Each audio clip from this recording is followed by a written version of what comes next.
Today, after almost a century of trying,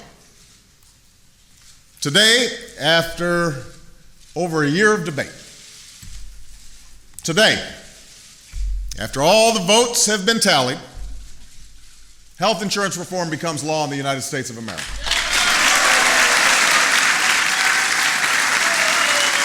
Today.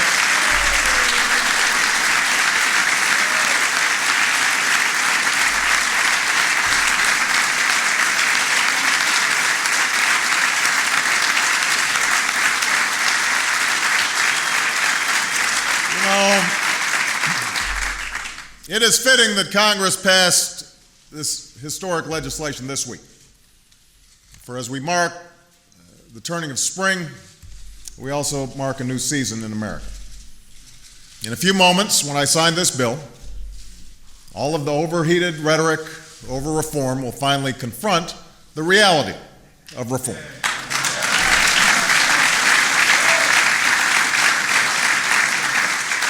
And while the Senate still has a last round of improvements to make on this historic legislation, and these are improvements I'm confident they will make swiftly, the bill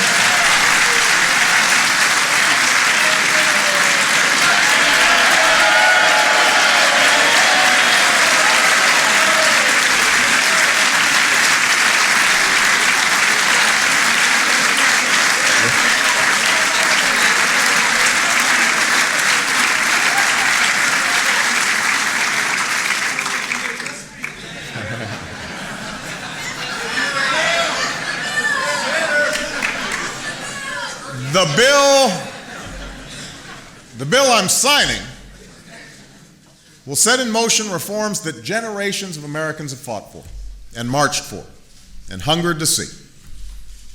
It'll take 4 years to implement fully many of these reforms because we need to implement them responsibly. We need to get this right. But a host of desperately needed reforms will take effect right away.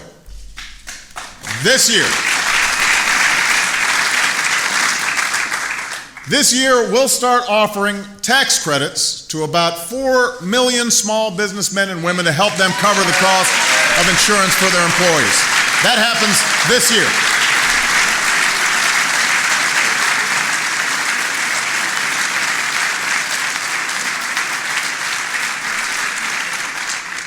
This year, tens of thousands of uninsured Americans with pre-existing conditions, the parents of children who have a pre-existing condition, will finally be able to purchase the coverage they need. That happens this year.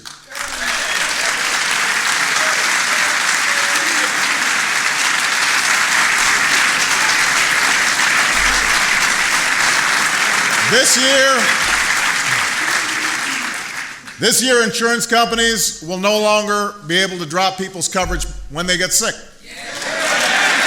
or place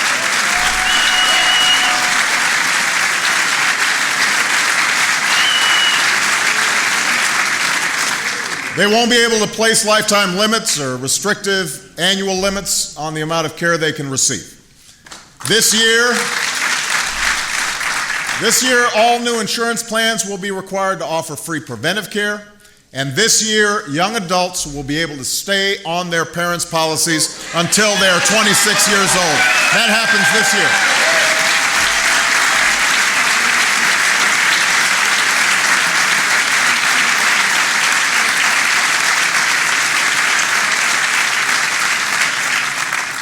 And this year, seniors who fall in the coverage gap known as the donut hole will start getting some help.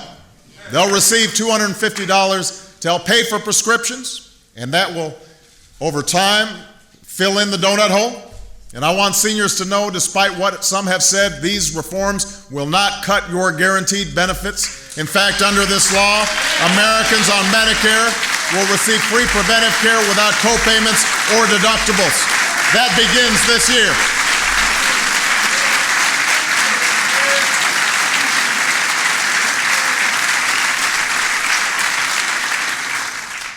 Once this reform is implemented, health insurance exchanges will be created, a competitive marketplace where uninsured people and small businesses will finally be able to purchase affordable quality insurance. They will be able to be part of a big pool and get the same good deal that members of Congress get.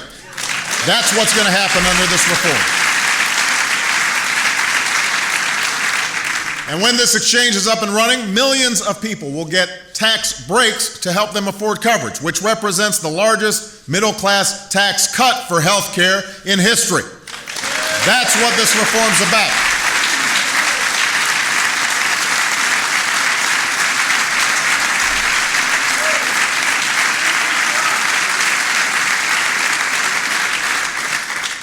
This legislation will also lower costs for families and for businesses and for the federal government, reducing our deficit by over $1 trillion in the next 2 decades. It is paid for, it is fiscally responsible, and it will help lift a decades-long drag on our economy. That's part of what all of you together worked on and made happen.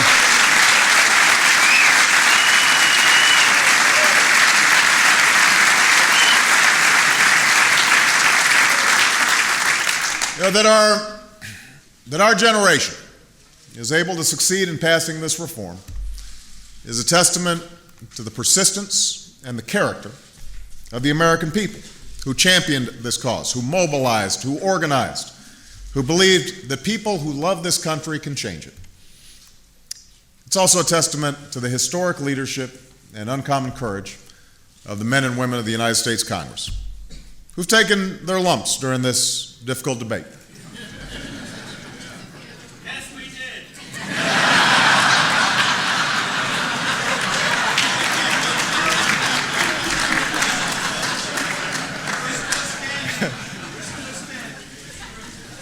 You know, there are few tougher jobs in politics or government than leading one of our legislative chambers. In each chamber, there are men and women who come from different places and face different pressures, who reach different conclusions about the same things and feel deeply concerned about different things. And by necessity, leaders have to speak to those different concerns. It isn't always tidy. It is almost never easy. But perhaps the greatest and most difficult challenge is to cobble together out of these differences the sense of common interest and common purpose that's required to advance the dreams of all people, especially in a country as large and diverse as ours. And we are blessed by leaders in each chamber who not only do their jobs very well, but who never lost sight of that larger mission. They didn't play for the short term. They didn't play to the polls or to politics. One of the best speakers the House of Representatives have ever had, Speaker Nancy Pelosi.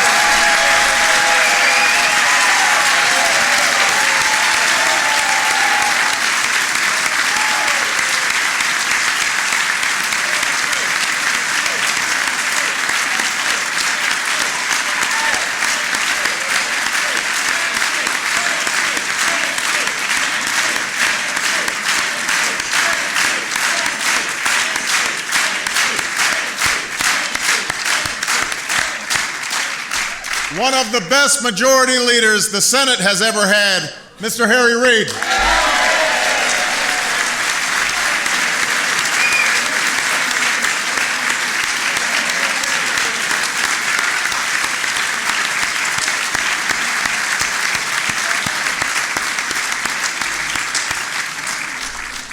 To all of the terrific committee chairs, all the members of Congress who did what was difficult but did what was right and passed health care reform, not just this generation of Americans will thank you, but the next generation of Americans will thank you. And of course, this victory was also made possible by the painstaking work of members of this administration, including our outstanding Secretary of Health and Human Services, Kathleen Sebelius,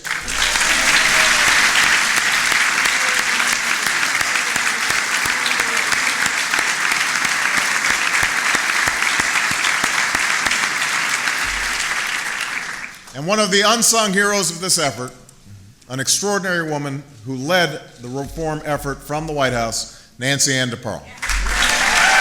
Where's Nancy?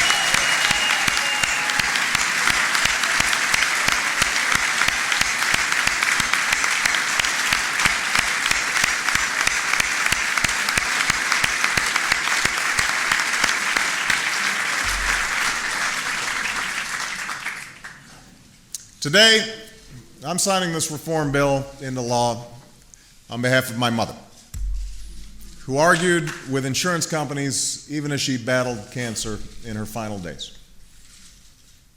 I'm signing it for Ryan Smith, who's here today. He runs a small business with 5 employees. He's trying to do the right thing, paying half the cost of coverage for his workers. This bill will help him afford that coverage. I'm signing it for 11-year-old Marcellus Owens, who's also here.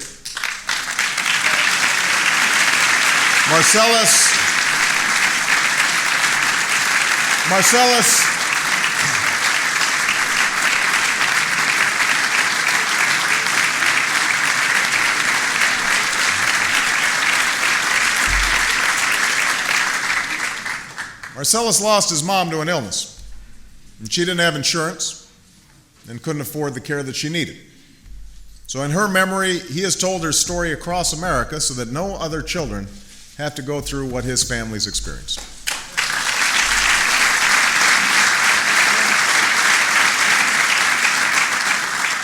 I'm signing it for Natoma Canfield. Natoma had to give up her health coverage after her rates were jacked up by more than 40%. She was terrified that an illness would mean she'd lose the house that her parents built, so she gave up her insurance. Now she's lying in a hospital bed, as we speak, faced with just such an illness, praying that she can somehow afford to get well without insurance. Natoma's family is here today because Natoma can't be. And her sister Connie's here. Connie, stand up.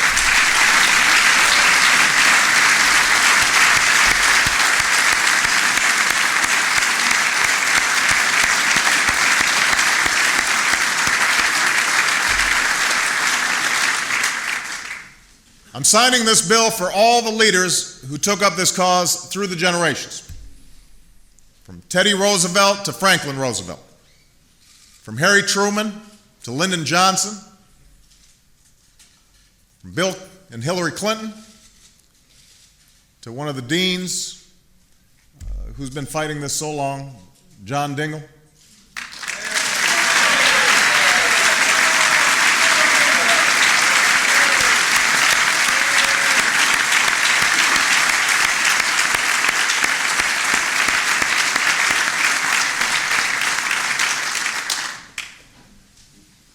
To Senator Ted Kennedy. And it's fitting that Ted's widow, Vicki, is here.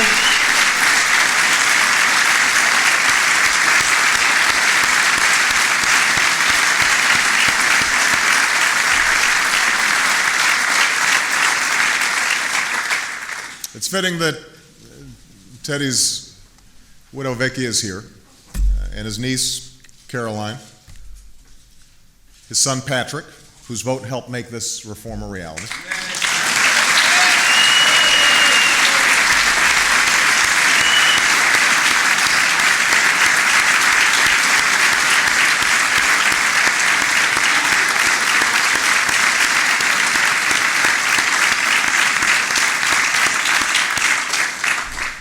I remember seeing Ted walk through that door in a summit in this room a year ago, one of his last public appearances. And it was hard for him to make it. But he was confident that we would do the right thing. Our presence here today is remarkable and improbable. With all the punditry, all of the lobbying, all of the game playing that passes for governing in Washington, it's been easy at times to doubt our ability to do such a big thing, such a complicated thing, to wonder if there are limits to what we as a people can still achieve.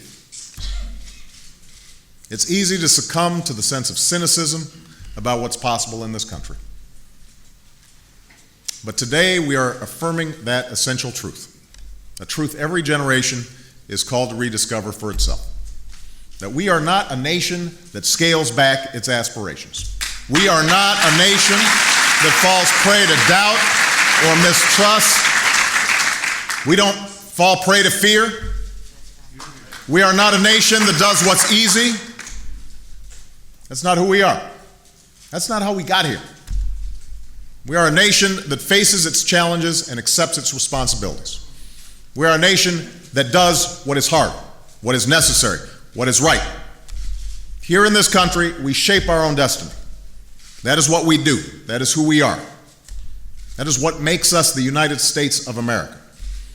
And we have now just enshrined, as soon as I sign this bill, the core principle that everybody should have some basic security when it comes to their health care.